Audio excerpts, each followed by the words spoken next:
Life Unrehearsed, brought to you by Lianas Senior Transition Support, specialists in home care and senior residences. Matt Delvecchio here, specializing in home care, elder care planning, and the senior living industry. Thank you for tuning in on a gorgeous Sunday here, the first official day of fall. That's right, it started officially today at 8:43 a.m. this morning.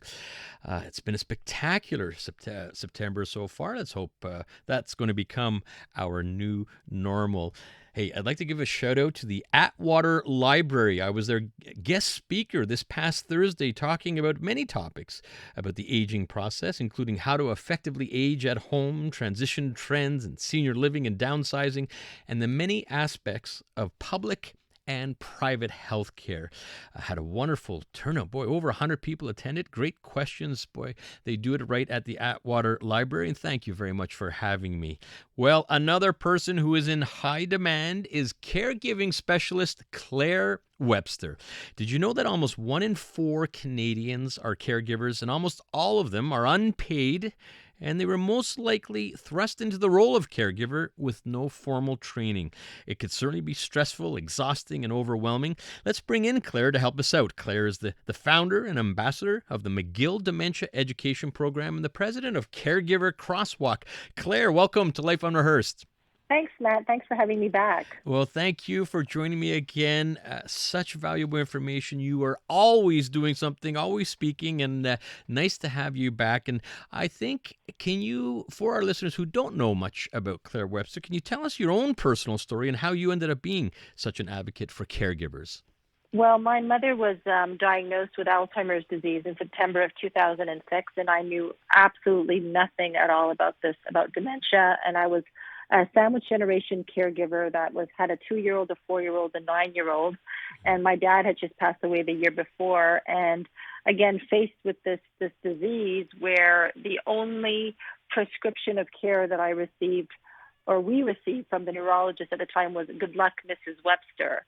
And as a result of not being properly educated, not understanding the disease or how to access support from the healthcare system, typical to other caregivers, I ended up really suffering from a severe burnout. And I went on a mission, I've been doing this work for almost 18 years now, and I had so many other caregivers that were saying the same thing, that we weren't properly educated, supported, pointed to the right direction, and I decided I was going to become an advocate in the field of dementia care education. On a mission indeed, Claire. Boy, what you've done in these 18 years has been nothing short of phenomenal. We're going to talk a lot about this. But first of all, as our population ages, we're seeing the cracks in our healthcare system. It's not getting any better. And so how important is it, Claire, to advocate for your loved ones? Well, I work with people who are living with dementia, and, as the disease progresses, the person loses their ability to really use their voice, right? So, the role of the family becomes really, they become the voice of the person, and, you need to be one step ahead at all time of this disease. You're right, there are cracks in the healthcare system. There's a lot of demand for social workers and for home care support, et cetera. So it's really it's important to not just stay home and sit by the phone and expect the social worker to call you back. You have to be really the one taking the lead and following up, because, there are thousands of people waiting for services. And if you're not being proactive, you're going to be waiting a long time. Listening to Life Unrehearsed, Matt Delvecchio here, and I'm talking with caregiving specialist Claire Webster. Now, Claire, there are individuals just beginning their caregiver journey, and there's others who have been doing it for years. Knowing what you know now, what advice would you give to caregivers? Say yes to help. I normally meet with people when they're on their last legs, when they're, on the verge of having a burnout, because they weren't able to set boundaries for themselves. And, I was typical, I was that woman that said, "Oh, many thanks. I don't need help. I can do it myself." And so, knowing what I know now, I would have definitely taken the time to push the doctor to give me more information about the disease. I would have sought services earlier from the healthcare system, understanding how to navigate the healthcare system in Quebec. I would have taken the time to understand all the amazing, probably not-for-profit community services that are out there that could support me. but I didn't do that, right? I was just kind of like running around like a chicken with my head cut off, trying to please everybody. And I put myself last. And I think we have the tendency to do that as women. So I would have really taken the time to say, look, I'm the most important person on this journey. I need to put myself first, and I really need to become as educated on everything early on in the journey. And Claire, you bring up such a good point, and like you say, I think, and this is why I think it is so impactful when you are speaking, because you are relating to a lot of caregivers out there. You hit rock bottom, very, very tough. We just had a segment about parental stress in the sandwich generation. So you're an advocate also of promoting the importance of self-care. And so what could you recommend to caregivers who are simply just burnt out?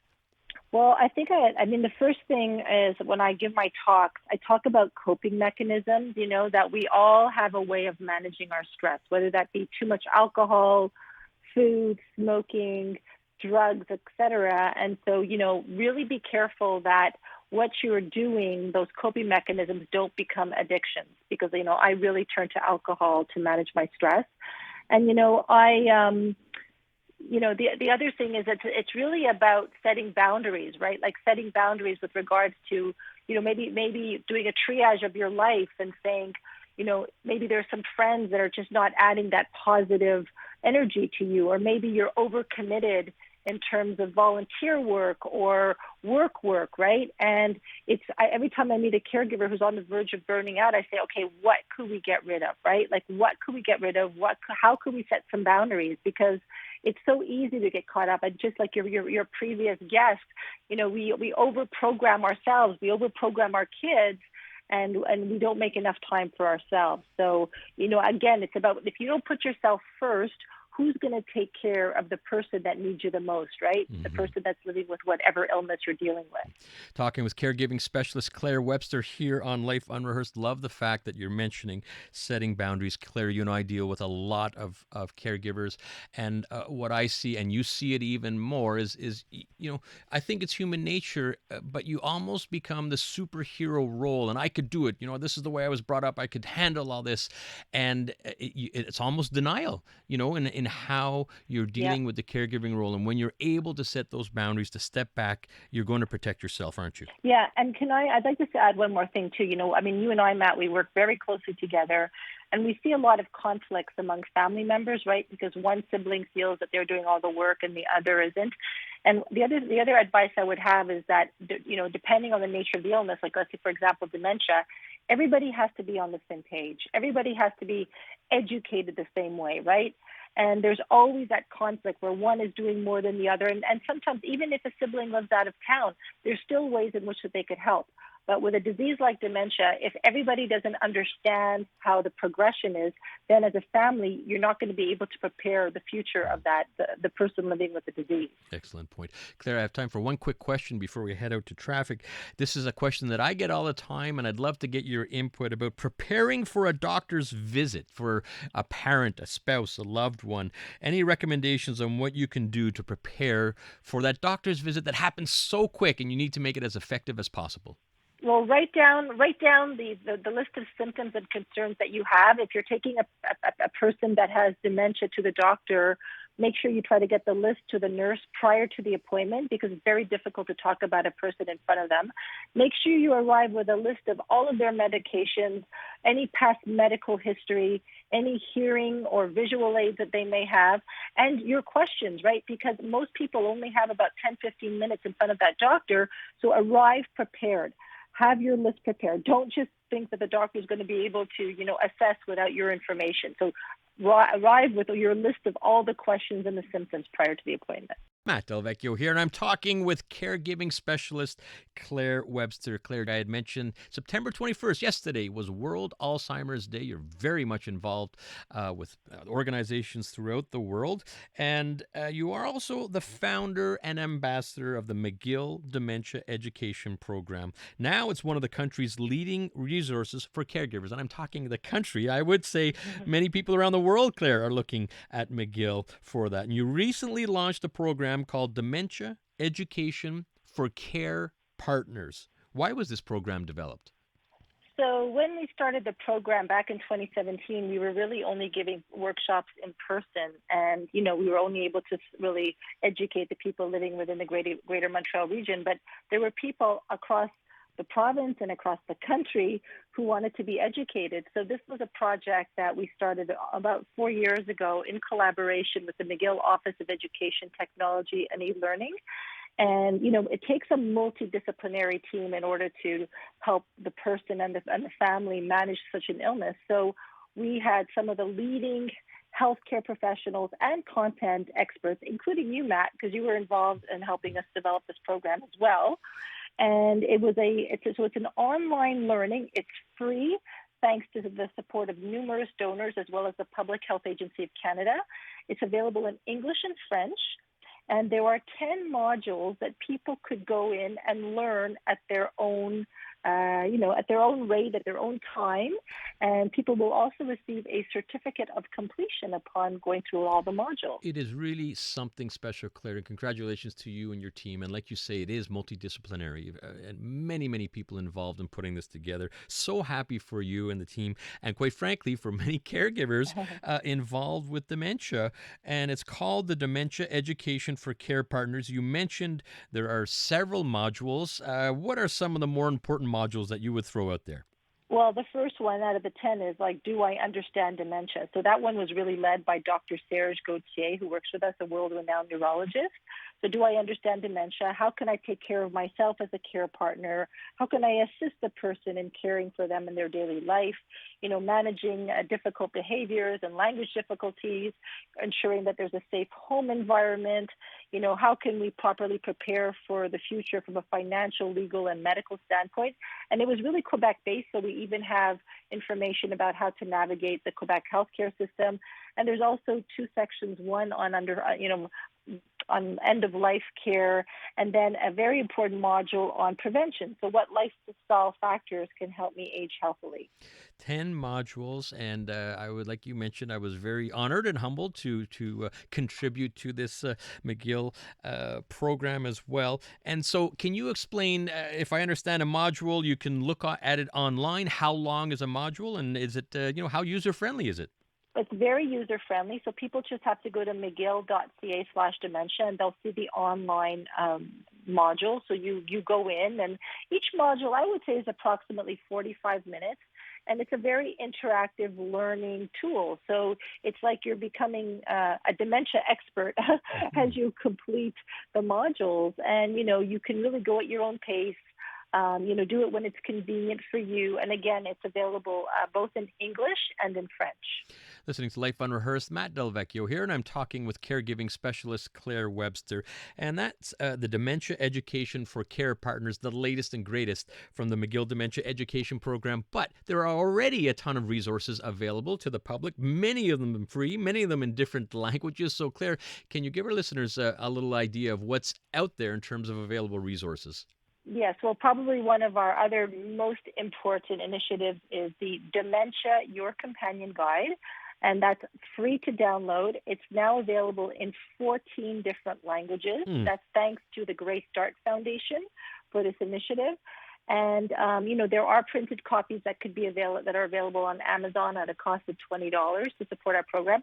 But many, many copies of these books are distributed throughout the MUHC hospital network, in the geriatric clinics, the neurology clinics, the memory clinics, and now many of the CLSCs throughout Quebec will also be handing them out.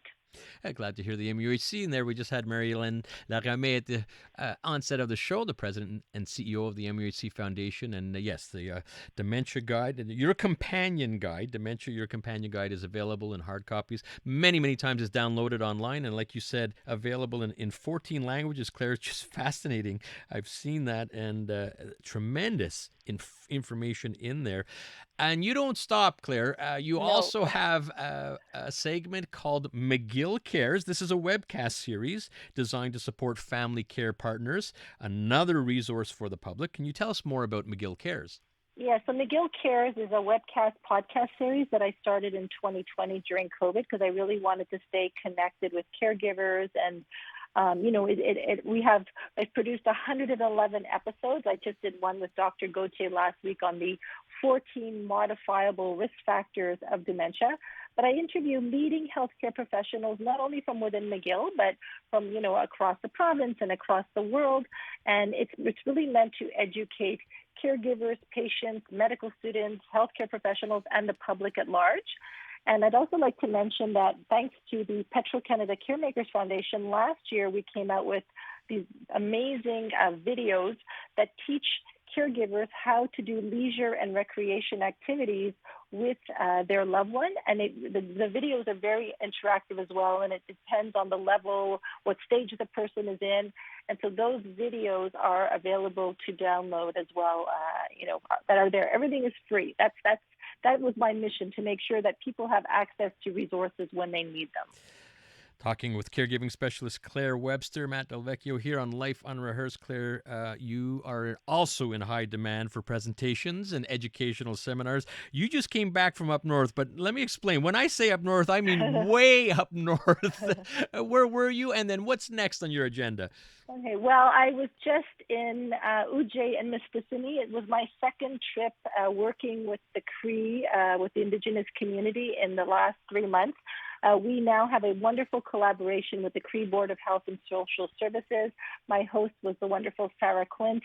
And, they came to us because there has been really a lack of awareness, a lack of information about dementia among the Indigenous population. And, there was recently a report about how, their highest risk factor is diabetes. And, so it's very important to take the initiative to go out, to communities that are more, up north or, further outreach where we need to educate. And so I had the privilege of having the second trip. Between the last two trips, I've probably educated close to 250 people. Wow, congratulations. Just fantastic. Claire, we're already out of time. I want to thank you very, very much. How can our listeners find out more about the McGill Dementia Education Program? So all they need to do is go to mcgill.ca/dementia, or just Google McGill Dementia and our program will come up. And they could also go to carecrosswalk.com to learn more about me and my work that I do with families on a one-to-one basis. And you do amazing work one-on-one with families at carecrosswalk.com. Thank you so much, Claire. Thanks, Matt. That's Claire Webster. Claire is the founder and ambassador of the McGill Dementia Education Program and founder and president of Caregiver Crosswalk.